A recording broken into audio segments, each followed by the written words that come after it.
So today, we decided to broaden your Epicurean horizons with a culinary show that truly focuses on a southern dish that we're pretty sure that you won't see Emerald or Martha Stewart rustling up in their kitchens. Mountain oysters. Well, you've all heard the term mountain oysters.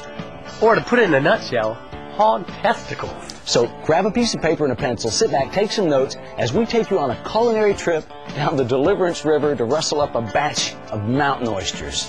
And by the way, folks, you can find the complete recipe on our website at www.tripsmarter.com. All right, you ready to go? Let's go nuts. Since we all know that mountain oysters are, in fact, testicles, for the purposes of the show, I think we probably should come up with a more generic name since it sounds so scientific, of course. What do you say? Well, round, kind of throw 'em. Balls? Balls, okay. We ordered ours from a place called Kelly's Meats up in Elba, Alabama, and they actually special delivered them to us. They came in 10-pound boxes. Today's recipe calls for 5 pounds of balls. So, first of all, you have to get your balls, which they come in a package like this. They'll be frozen. And what you need to do is soak your balls in warm salt water for about an hour, which we've already done for the purposes of the show. Now, as you can see, the warm salt water draws the blood out of the testicles and prepares them for being and prepares your balls for being boiled. All right, so your testicles have been soaking for about 45 minutes. Got some of the blood out. The next step, you need to take a sharp knife and get the skin off the hog balls. Oh, okay. Just make a cut down the length of the testicle. As you can see, the skin's extremely tough. So it's going to take a couple of minutes to get that cut off of there. But when you do, what you're left with, of course, is just the raw testicle. Okay, well, we've carefully removed the skin from our balls. We have 3 of them out here. Now, what we're going to do is we're going to transfer them to boiling water. Now, you want just enough water to float the balls, and you want to add in a couple of tablespoons of vinegar. 1, 2, that'll help add a little flavor to them. We're going to let these boil now. Okay, we got the hog balls boiling, and it's probably a perfect time to tell you about that one ingredient that Kelly and I have left out, and it's pretty much essential to this project, as well as pretty much any backyard barbecuing. And that, of course, is beer. Can't hang out in the backyard with the guys cooking without a good frosty cold one. We've got ours. We're going to enjoy it while the hog balls boil. Get ready for the next steps. Hey, welcome back. Well, now we've boiled our balls and we've gotten them out, and it's time now to cut them into thin slices. Now, the recipe calls for 1/4-inch sliced ovals. So what you want to do is take each testicle with a very sharp knife and just start cutting off nice, thin 1/4-inch slices. Randy will begin seasoning them. Now, you salt and pepper to taste, and then we're going to mix up a batter that we're going to deep fry them in. I'll continue to cut the slices. Randy, if you want to go ahead and start salt and peppering this. As he said, we're going to sprinkle the slices in a little bit of salt and pepper. We're going to mix them together here in the bowl. Just going to sprinkle on the fronts and the backs, so we'll flip them over. All right, now it's time to make up our batter with a combination of flour, cornmeal, and of course you want to use some garlic powder to sort of season it to taste. About a cup of flour, a cup of cornmeal, and then maybe a tablespoon of garlic powder. So we have a measuring cup? We do. That's very rare for guys in any backyard barbecue situation. You know, you're right. It'll work. Hey, that look like a cup to you? I think probably all the way to the top. That's close enough. You think so? Hence measuring cup. There you go. Sorry, a little cornmeal. How much cornmeal, Kelly? About a cup. About a cup. And now, some garlic powder. Now, we say about a tablespoon. Let's put... Woo!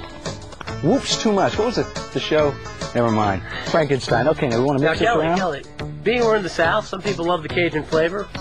Probably can add a little Cajun cayenne pepper to it.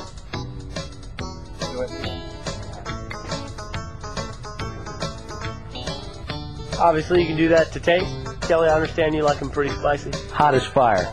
Okay, now we need a separate bowl of milk, a separate bowl of wine. Of course, the idea is to roll it around in your batter mix, then dip it in the milk, batter mix, dip it in the wine. Of course, the more times you do that, the thicker the crust will be. So, we need a little bit of wine. Hey, Kelly, why don't you get the wine? Actually, we need to lift some weights. Maybe I need to lift some weights. Now that we've conquered the wine bottle, they're a very good year. As you can hear in the background, we are just moments away from a terrible catastrophe.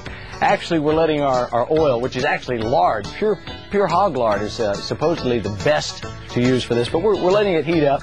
Probably a bit much, don't you think? That's quite a bit of oil. As long as it's hot. Now here's what we're going to do. We're going to take each individual slice, drop it into our batter, sprinkle a little batter on it, and as the recipe calls for, dip it into the milk, back into the batter, then into the red wine, back into the batter. Well, now that we're ready to throw them into the fryer, the ideal cooking temperature of the oil is 375 degrees, and we happen to have a thermometer here, a large one, and thank God they didn't have these around when I was a child with a fever, but Randy, why don't you check the temperature of that oil? All right. Well, I checked the temperature at the perfect time to point out that for those of you who like a little kick, a little Cajun twist, you can add some Tabasco sauce to your cooking oil right before you cook. It'll soak in the hot flavor.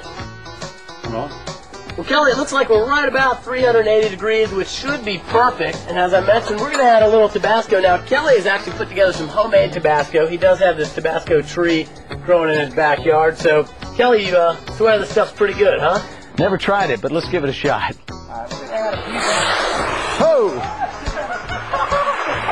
Well, as soon as Randy returns from the emergency room, we'll continue with mountain oysters on Backyard Barbecue. All right, we've got proper safety precautions here to help us out, and we're ready to fry our balls, Kelly, wouldn't you say? Fry your balls. All right. We're simply going to drop them in to the hot oil for a couple of minutes until they get to a golden brown. All right. Now, the trick is we want to just deep fry these until they get to a nice golden brown. That way they stay nice and tender. Basically, the longer you deep fry them, the tougher they're going to get.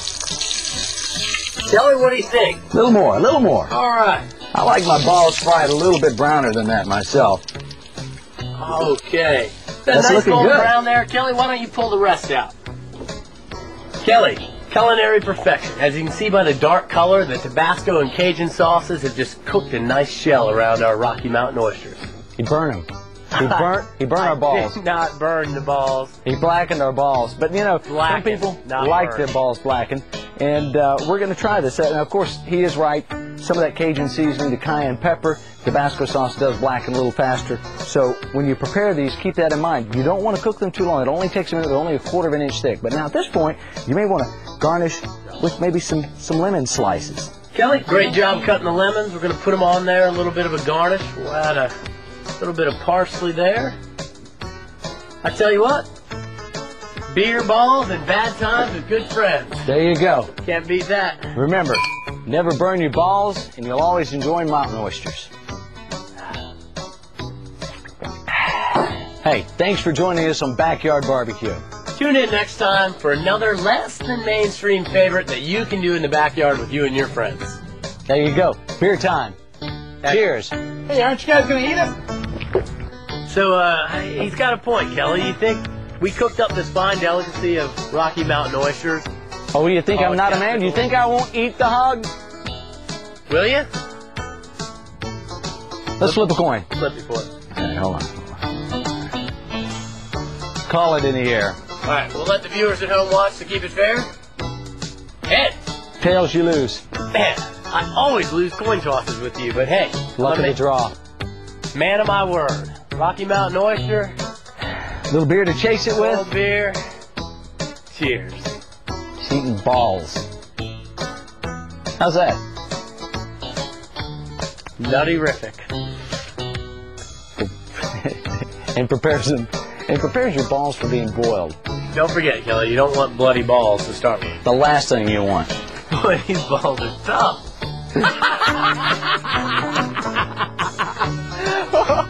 We're just thrilled to death. This is thrilled to be playing with our hog balls. Ho! We'll return just as soon as the fire department leaves. I hope you keep that on there. Here we are. My God! My God! Cheers. Hey, aren't you guys going to eat it? Smart. God, this is a rubber cord. What is up with this? Excuse me. We'll be right back with some wine. What the hell is the deal with... Can we borrow Heineke? Warm beer.